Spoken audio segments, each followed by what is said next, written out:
Ward തലത്തിൽ നിങ്ങൾക്ക് ഉണ്ടാക്കാം. കണലിൽ തലത്തിൽ കണലിൽ മാത്രമല്ല ಸ್ವಲ್ಪ വർക്ക്.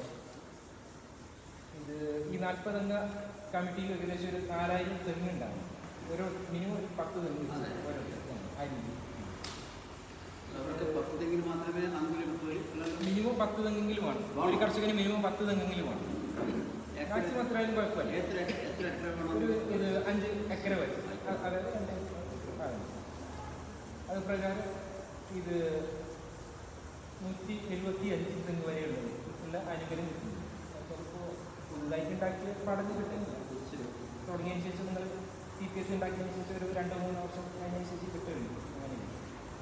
ഇങ്ങനെ CPSൻ്റെ ഓരോ CPS വീതം വെച്ചിട്ട് 8 CPS വെച്ച് ഞങ്ങൾ കണക്കിൽ വെച്ച് തുടങ്ങിയത് ഫെഡറേഷൻ്റെ ട്രഷറും കൂടിയാണ്. അങ്ങനെ CPS ഉണ്ടാക്കിയിട്ട് ഇപ്പോൾ ഞങ്ങൾ 8 വർഷം കഴിഞ്ഞു. 8 വർഷത്തിന് ശേഷം ഞങ്ങൾ വളത്തിൻ്റെ ആനുകൂല്യം ഈ വർഷം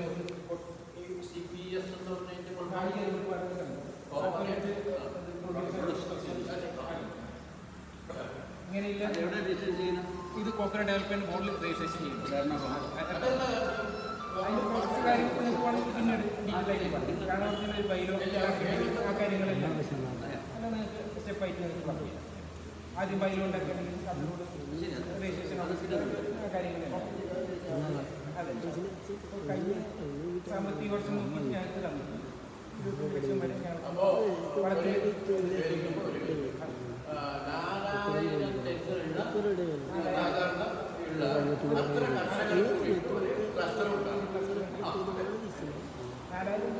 കൂടുതലായാലും എന്നാലും കോക്കനട്ട് ഡെവലപ്മെൻറ്റ് ബോർഡ് അംഗീകാരം കിട്ടി. വേറെ ആനുകൂല്യം നാളികേരം വെച്ചിട്ടുള്ള കോക്കനട്ട് ഡെവലപ്മെൻറ്റ് ബോർഡ് നേരിട്ട് കൊടുക്കും. അപേക്ഷ വെച്ചാൽ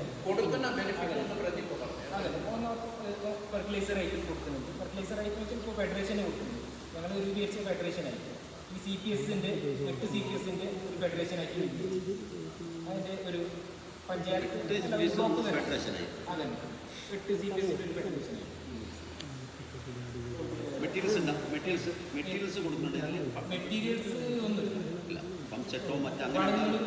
വളങ്ങൾ സബ്സിഡി ആയിട്ട് കൊടുക്കുന്നുണ്ട്. പിന്നെ തെങ്ങും തൈ വെച്ചുള്ള സബ്സിഡി കൊടുക്കുന്നുണ്ട്.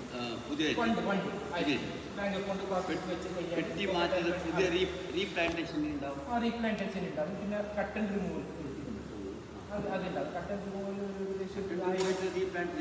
റീപ്ലാന്റ് ചെയ്യുന്നതിൽ ചെറിയ ഫണ്ട് തരുന്നുണ്ട്. കട്ട് ആൻഡ് റിമൂവലിന് ഒരു ഫണ്ട്. ഇത് central government coconut development board marketing ഇത് ഞങ്ങൾ ഇത് രൂപീകരിച്ചാൽ ടൂർ പാക്കേജ് കർഷകർക്ക് outside Kerala, inside Kerala. Inside ആകുമ്പോൾ കുറച്ച് പേർക്ക് ഔട്ട്സൈഡായിട്ട് റെയിൽവേ ടിക്കറ്റിലായിട്ട് ആ കാര്യങ്ങളുണ്ട്. കർഷകർക്ക് ഇത് വിസിറ്റിംഗ്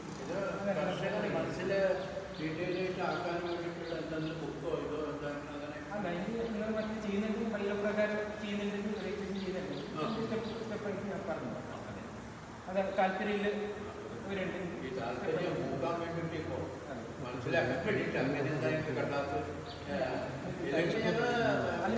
കോക്കനട്ട് ഡെവലപ്മെൻറ്റ് ബോർഡിൻ്റെ വെബ്സൈറ്റിൽ പോയാൽ അതിനെ കുറിച്ചിട്ട് സ്കീംസിനെ കുറിച്ചിട്ട് നിങ്ങൾക്ക് ഡീറ്റെയിൽ ആയിട്ട് കിട്ടും. അതിന് സ്കീംസിനെ കുറിച്ചിട്ട്